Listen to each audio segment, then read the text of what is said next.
मैं जर्मनी में थी और मेरे बूथ पे बैठी थी, तो काफ़ी महिलाएं थी, वो आई और मेरे पास में आके उनके आंखों में आंसू आ गए। मैंने कहा क्या हुआ भाई, मैं तो आपको जानती भी नहीं। तो उन्होंने बोला कि हम पाकिस्तान की फैमिली है और काफ़ी सालों से जर्मनी में सेटल है और हमारी दादी नानी इंडिया से थी, आपको देख के हमें हमारा मुल्क। और उसी दिन मैंने ठान लिया, मैंने कहा हमें अपनी पहचान देने की जरूरत नहीं है। राजस्थान के धोरों के पहनावे को और यहाँ के बुटीक को विदेशों तक पहचान देने वाले रुमा देवी जी, जो लंबे समय से राजस्थान के धोरों की बहन बेटियों के हाथ से बनने वाली चीज़ों को कई बार ना खुद विदेशों में सफ़र किया, बल्कि विदेशों के अंदर जो प्रमोशन होता है, जिस प्रकार रैंप वॉक वगैरह होती है, वहाँ पे राजस्थानी पहनावे के साथ हमारे इस कल्चर और पहनावे को देश दुनिया तक पहुँचाने वाले हमारे साथ हैं।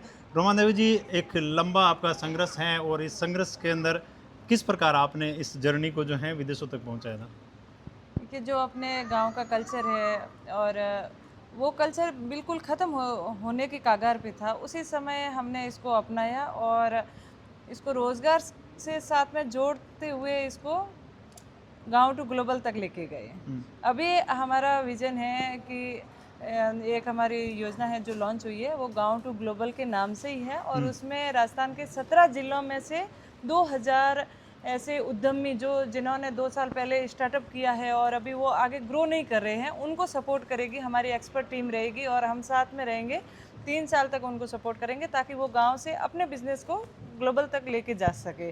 तो यही मेरा शुरू से विज़न था, क्योंकि जब मैंने काम की शुरुआत की थी तब तो मैंने मेरे रोजगार के लिए की, लेकिन फिर लगा कि जो समस्याएं मुझे हो रही है वो मेरी और बहनों को होती है और जिस तरीके से मुझे प्लेटफॉर्म नहीं मिल रहा है उनको भी नहीं मिल रहा है। तो मुझे मेरे लिए नहीं, मुझे मेरी बहनों के लिए काम करना है। और 2008 में हमने 10 बहनों ने मिलकर शुरुआत की थी। आज 50,000 से ज़्यादा हमारे साथ में जुड़ी हुई है। पूरे राजस्थान की 55 लाख से ज़्यादा बहनें राजूका से जुड़ी हुई है, उसकी मैं ब्रांड एम्बेसडर हूँ। मेरी कोशिश हमेशा रहती है कि मैं मेरी गांव की बहनों को रोज़गार के माध्यम से आगे बढ़ाऊँ।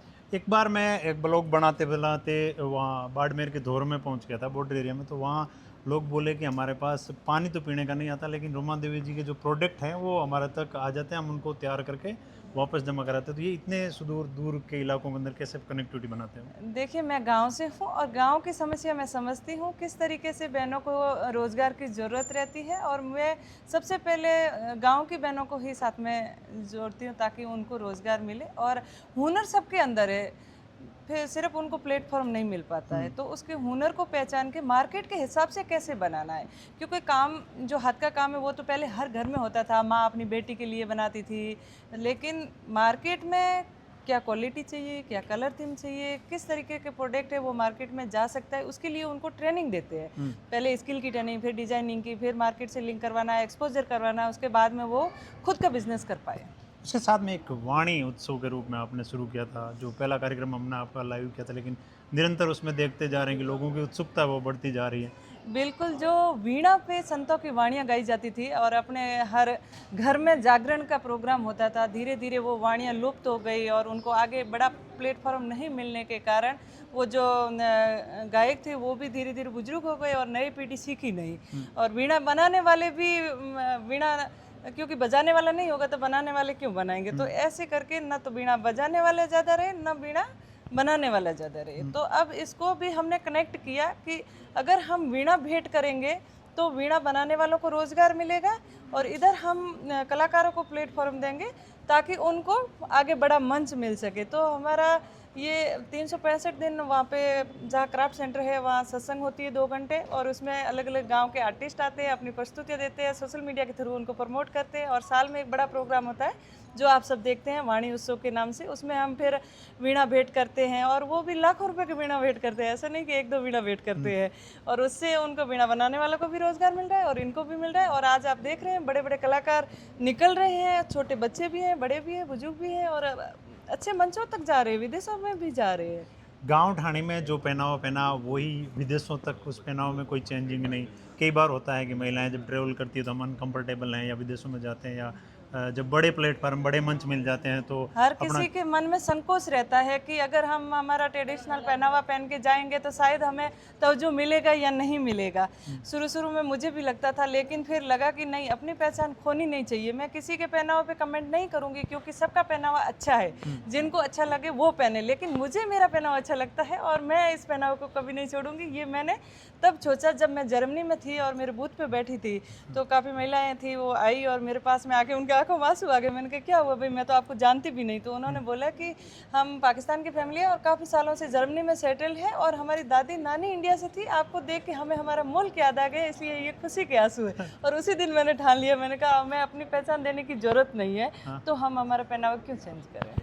एक चीज़ है, आज लेगा गारमेंट में आप आए हो, लेकिन जब आप देख रहे थे कपड़े, विजिट कर रहे थे, बिल्कुल, यहाँ लेगा मार्ट में आने के बाद में सबसे बढ़िया मुझे ये लगा कि यहाँ पे सामने पट्टू रखे हुए हैं। तो बाड़मेर की पहचान। बिल्कुल, ये हमारे मालानी की पहचान है और जब भी हमारे अतिथि आते हैं तो पट्टू ओढ़ा के उनका स्वागत किया जाता है। यहाँ पे ये लेगा गारमेंट्स में आप देख रहे हैं सारी ट्रेडिशनल ड्रेसेस हैं, साफे हैं, पट्टू है, पोशाक है, तो हर तरह की वैरायटी मिल रही है। तो मुझे ये देख के बहुत अच्छा लगा कि इस तरीके से हमारा जो कल्चर है वो जिंदा रख रहे हैं। हर इसमें कड़ी से कड़ी जुड़ रही है। कितने लोग अब आगे आ गए हैं कि भैया नहीं, अपना पहनावा तो अपना ही होता है। विष्णु समाज में आप देखिए हर फंक्शन में वो अपना पहनावा पहनती है। तो ये एक अपनी पहचान है। और लेगा मार्ट से आपका बड़ा पुराना नाता है, क्या वजह? बिल्कुल, जब इनकी नई सड़क पे थी शॉप तब भी मैंने वहाँ से शॉपिंग किया था, लेकिन मुझे उस समय इतना आइडिया नहीं था कि एक दिन लेगा मार्ट में भी जाने का मौका मिलेगा।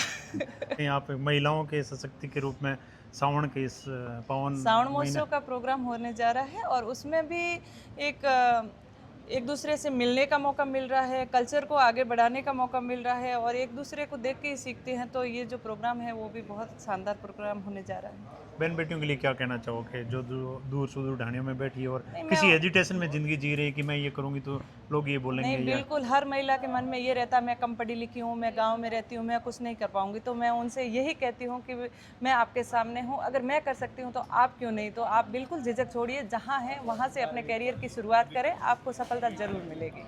जहाँ अपने करियर की शुरुआत करिए और अपना हेजिटेशन छोड़िए। जब आप कुछ शुरुआत ही नहीं करोगे तो सफलता जो है मिलना या नहीं मिलना कभी भी तय नहीं हो सकता, शुरुआत ही बता सकती है।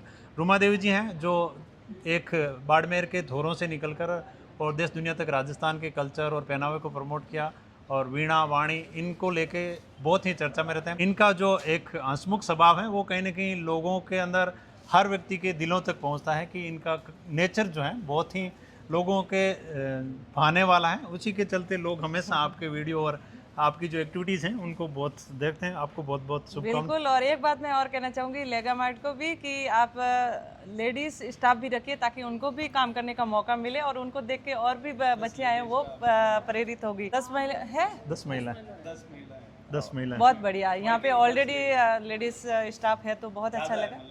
बिल्कुल, नहीं बहुत बढ़िया, थैंक यू। थैंक यू, बहुत बहुत धन्यवाद।